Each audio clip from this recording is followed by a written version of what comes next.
Voilà, donc on reparle de Tel Aviv. Bon, c'est pas un événement, mais ça parle de Gaza, oui, de Tel Aviv en Israël.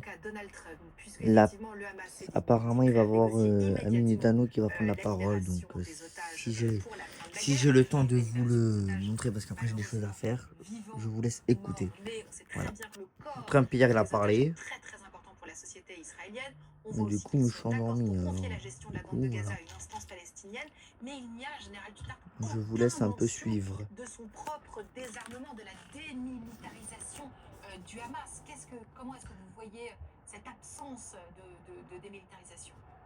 Il faudrait y aller par phase en fait, hein. Comme ça a été évoqué un peu, c'est que le plan, il est quand même très intelligent parce que c'est assez détaillé. Il y a 20 points, il y a des phases qui doivent se succéder, mais la difficulté, ça va être chaque phase en fait. Et chaque phase, il y a des modalités, ne serait-ce que tout simplement les échanges, de récupérer par exemple la difficulté. La première difficulté qu'il va y avoir, c'est récupérer tout le monde. C'est les 47 otages, mais ils sont dispersés. Les Hamas n'a pas tous. Il y a d'autres factions qui les ont. Il y a certains corps, malheureusement, qui vont être très très difficiles à récupérer. Soit ils sont sous les décombres, soit ceux qui s'en occupaient, eh ben, ils sont également plus là ou ils sont morts. Donc les modalités vont être difficiles.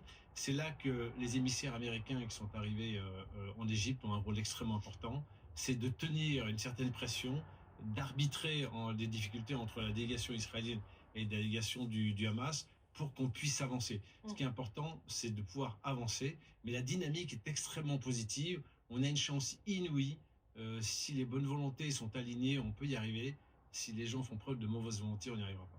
Et il y a une réaction que tout le monde attend et qui va arriver dans quelques minutes, c'est la déclaration, le discours de Benjamin Netanyahou qui ne devrait plus tarder à prendre la parole. On va voir s'il salue ce plan de paix, ce futur cessez-le-feu. En tout cas, la réaction de la France ne s'est pas fait attendre. C'est Emmanuel Macron qui a tweeté: je salue l'engagement du président Trump pour mettre fin à la guerre à Gaza et obtenir la libération de tous les otages. David Rigoulet-Rose, intéressant de voir effectivement comment on dit bravo à Donald Trump. Est-ce que vous pensez effectivement qu'il est celui qui a le plus œuvré pour la paix entre Israël et Gaza? Ah, c'est lui qui a la clé du processus, de toute façon, hein. C'est lui qui a formaté le plan en 20 points. D'ailleurs, initialement, il y avait 21 points.